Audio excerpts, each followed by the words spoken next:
Got it. What's up, everybody? Good evening. It's happy September. September means football. We're talking football. We're talking a little fancy football. It's the Double S Project Fancy Football Show. Me, IB, Previn IW Taylor of the Double S Project. With me is Pete Double S Dukes of the Double S Project. There we go. So this is kind of the preseason's winding down. Most everybody, I guess you probably got a segment out there that's going to be drafting. Those are the safe crowd. Those are the guys that minimal risk of picking up injuries and all that stuff. But a lot of us out there have had their drafts. I've had a bunch of guys at my office. They had their draft this past weekend. I got 2 or 3 drafts this past weekend. Keeper league, standard league. They were kind of like some of the members of the Double S League also had their second, third, fourth, fifth draft, whatever have you.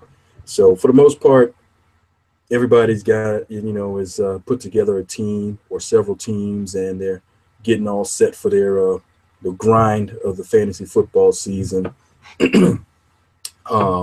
So that's kind of what we're going to be discussing tonight. You got your team. Excuse me, for the benefit of those of you who aren't pros and experts. You got your team. What's next? So, well, obviously, we're about a week away from the beginning of the season. First game's next Thursday night. I mean, I know one guy who's obsessing over his starting lineup a week out. I hadn't really looked at mine. I don't think it's going to matter too much. But, the question comes up, not just starting the first lineup of the week because you got however many games, it's setting your lineup. If you haven't done it before, what are you taking in consideration? And also, I mean, you've had your draft. Some of you, like myself, you've been looking at a roster. I've been looking at a roster for about 3 weeks and, trying to make improvements on it via the waiver wire. So before we talk about, what your lineup's going to be, let's talk a little bit about the waiver. In the Double S League, there's been a lot of activity. I'm not the only one that had a draft and looked and saw holes. Right, situation has changed. For a lot of his injuries, Jordan Nelson, guys being demoted, RG3. If you drafted him, I know you didn't out there. Yeah, right. I know you didn't draft RG3 out there, people. But yeah, Nah, go ahead, maybe man. somebody took the wrong Bills quarterback for some reason. I don't know. Yeah, right, But right. so you got some holes out there. What are you doing?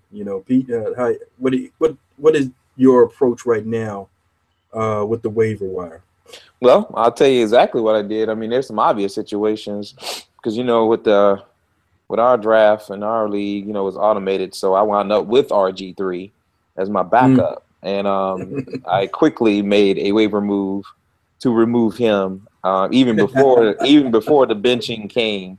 It's gonna be a common theme tonight with RG3, but even before the benching Oh yeah, came Double S is gonna be all to about Kirk, some yeah, RG3. to Kirk Cousins. But I think what I usually do is assess the players relative. I mean, it's to a couple things, right? So you got to consider. I mean, you don't normally try to draft based on the bye week. I do at times. I know you don't, but if you look up and you see that you have a situation where your fourth or fifth receiver or your third or fourth running back is the same bye week as one of your studs, you may want to consider making a move to pick up another, kind of that fourth, fifth receiver. It won't hurt at this point because you don't really know exactly what that fourth or fifth receiver is going to do for you. That's me. Yeah. Yeah, so you may want to consider doing that. You may want to take a chance and see what the first couple of weeks go before that bye week comes, and then make a move. Mm. Also, if you are in a league where it doesn't cost anything to make moves, you can make multiple moves without any penalties. I mean, maximize your situation as far as like the kicker and your defense. Sometimes teams like to carry three defenses or maybe three quarterbacks, depending on if I have quarterbacks that are good, but maybe are injury prone, like a Carson Palmer, who's going to put up decent numbers, but you never know when he's going to take a hit and For get two hurt. weeks.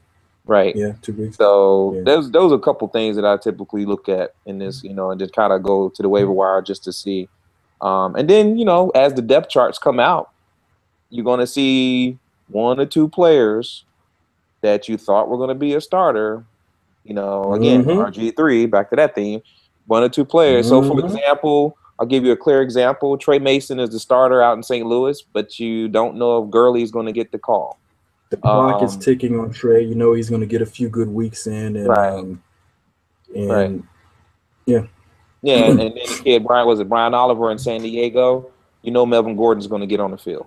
So Yeah. you may want to consider just watching the depth chart, or maybe handcuff if you have a Brian Oliver, handcuff him with Melvin Gordon. Let's talk handcuff for a second. Okay, go for it. How do you feel about the philosophy of handcuffing? I've had mixed results with it myself, especially in a thin running back market. So you're already thin at running back. Are you doing yourself any favors? Say you got a mid-tier. Okay, for example, I've got Hilliard with the Broncos. Okay. I couldn't get to and Monty Ball, his fortunes are apparently sagging. There's some talk that he might not even make the final roster. Right. So I'm in discussion with a guy, not a trade discussion, but it come up that Hilliard as a handcuff to C.J. Anderson. Yeah. And we're talking his value because it might come to a trade later as the season starts. Mm-hmm. Where's his value now before the season? Not necessarily as high, but if you're into the handcuff format, which not everybody is, you're probably going to be more interested in Hilliard going into week 1 or week 2 especially if he's available for picking up, which I don't really see looking around. I got a couple things on that. It's hard to tell with certain teams should you handcuff because, for example, the Broncos, the Patriots, those are two clear examples of teams where they will use different running backs or feature different running backs, it seems, different weeks. Oh, the Patriots. Right. So even with a C.J. Anderson, as he may be the starter, you never know 2 weeks from now, it could be Hilliard. Where a different scenario comes when you have, like I said, a rookie running back drafted high with a lot of potential. You wouldn't have drafted that guy if you thought the starter was a legit starter or number one guy. So to me, that might be a possibility to handcuff and pick those two. Pick the starter, like I said, Oliver in San Diego, handcuff him with Melvin Gordon, and then see how that scenario plays out. His first 5 or 6 weeks, it'll usually work itself out, and then you can decide to drop one at one point if you want. Or if you have a situation like Arian Foster, who is hurt, but when he's healthy, he's a legit number one starter, and he's going to put up numbers. But you just don't know when he's going to come back, if he comes back. So go ahead and take Blue and maybe handcuff Blue with Foster if you have the roster space, as maybe, and do it that way.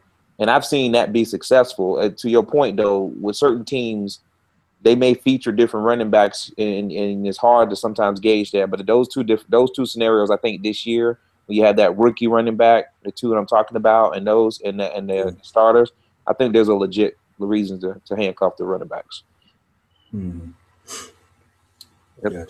Gotcha. So so again, like I said, I've got a guy in my job.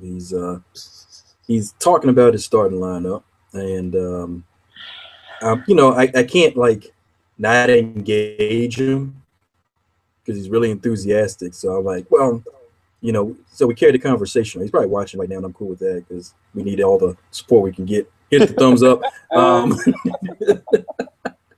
Right. Yeah.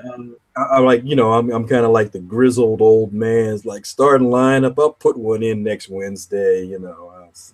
Right. He's like, my man is developing some analytics. Actually, I'm curious to see how that'll work out. Moneyball on fantasy? I ain't doing no Moneyball, man. But I mean, it's a discussion I think we can have later in the season about analytics.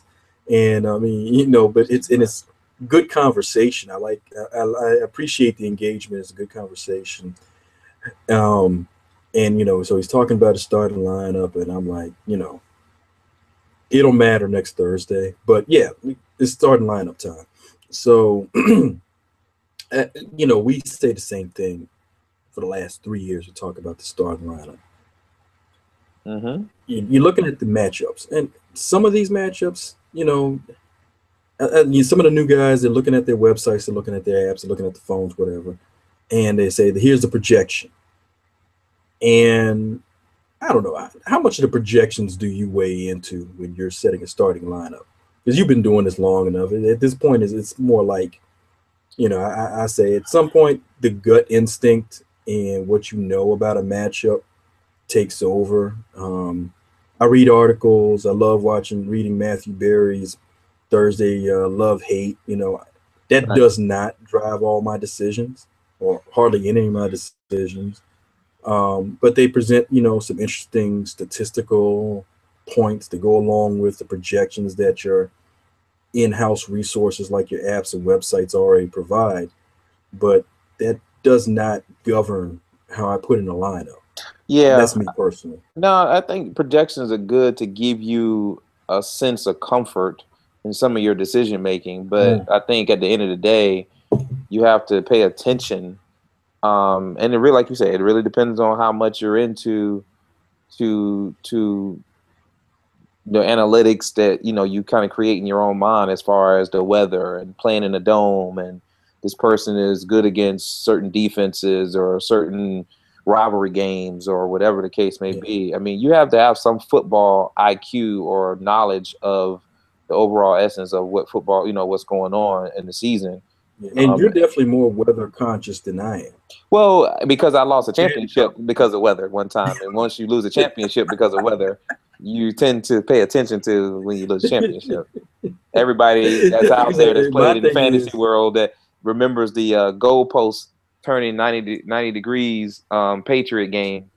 Yeah, it was pretty bad. But anyway. Because I'm like, if I got Aaron Rodgers, I don't care what the temperature, the rain or snow, exactly. I'm going to play him. Well, no, but that's the thing. You're going to play your studs, and you can't fault yourself for playing your studs. But if you have to make a decision on that second running back or that third receiver or even a defense, you may want to look at projections or look at trends if you have the time to do it.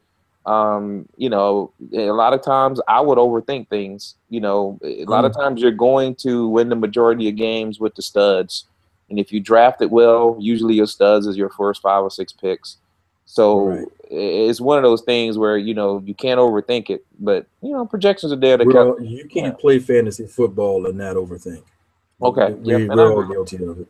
And I think from our experience, not to downplay any of the Matthew Berrys, any of those guys, but we can give just as much advice on certain things from an instinct standpoint. And it's kind of like, yeah, go ahead. Yeah, when I'm not doing when I don't have my double S hat on, I read the column because it's fun. Yeah, of course. There might be some insight in there. It's going to be something in there that you're going to use. Yeah, and it's nothing against these guys on TV, because we're kind of on TV right this second.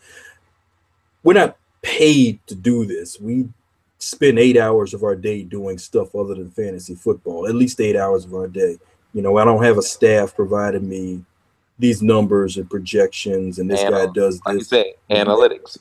Analytics. I don't, I can look at somebody else's mathematical formula, and I might tinker around with it or play with it or put a spin on it. But for the most part, I don't really have the time for all that. And I would imagine that's 65, 75% of everybody out there playing. And certainly those not in the money league. So basically, it's, if we're sitting here talking to you with our double S hat on, we're saying a lot of the advice you're going to get is actually going to be either common sense, or your gut or your instinct is going to tell you the same thing otherwise. Mm-hmm. Yep. And when you're wrong, you're just going to either be wrong, or you can look back and say, man, why did I think that? I know better next time. Right. And hope you don't, again, make that decision in the championship game. Moving on. We'll talk losing championship games when we get to a championship game to lose or something like that. I won't make the playoffs this year, so I don't know. We'll see. I'm gonna basically need half my division to die or something like that. But, yeah, man. So, and so yeah, I guess it's the part where we always say the same thing every year, and it bears repeating. First thing is look at your matchups. You got Aaron Rodgers, you got Adrian Peterson.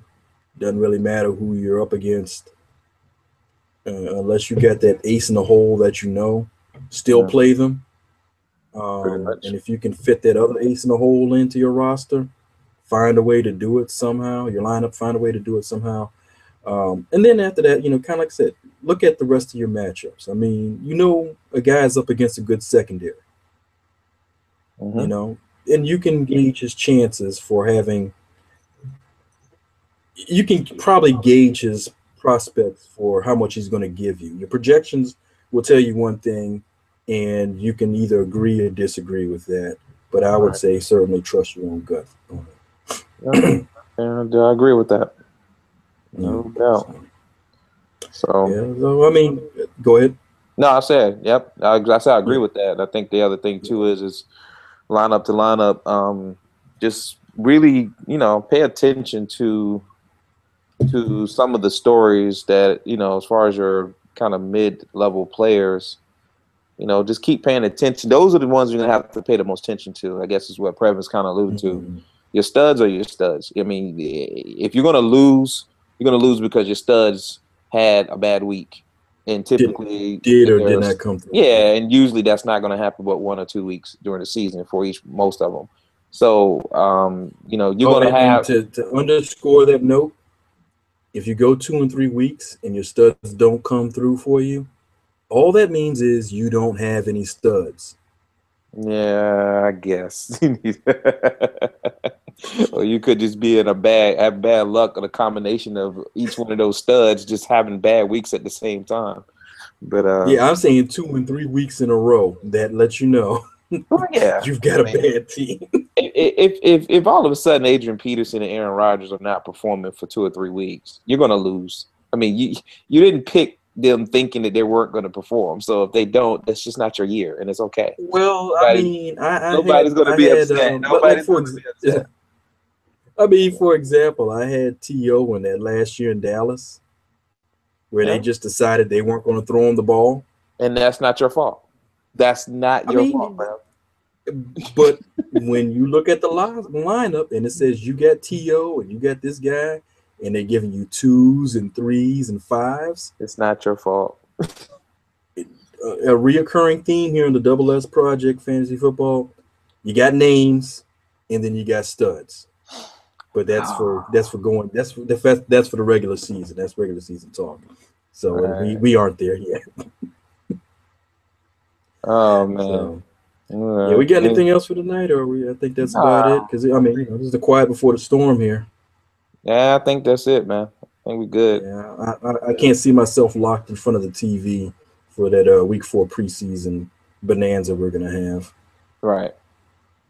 So anyway, look, I want to thank everybody out there, whoever's watching, for checking us out. We'll repost the links. Make sure everybody gets a chance to watch. Follow us on Twitter. Hit the thumbs up if you appreciate the video. What's that? Oh, no, go ahead. No, I was looking at the Q&A. Yeah, okay, let me start again. Follow us for Twitter and hit the thumbs up if you appreciate what we're talking about. Leave a comment if you got suggestions, questions, anything like that. And we'll see you next week. All right. Peace out.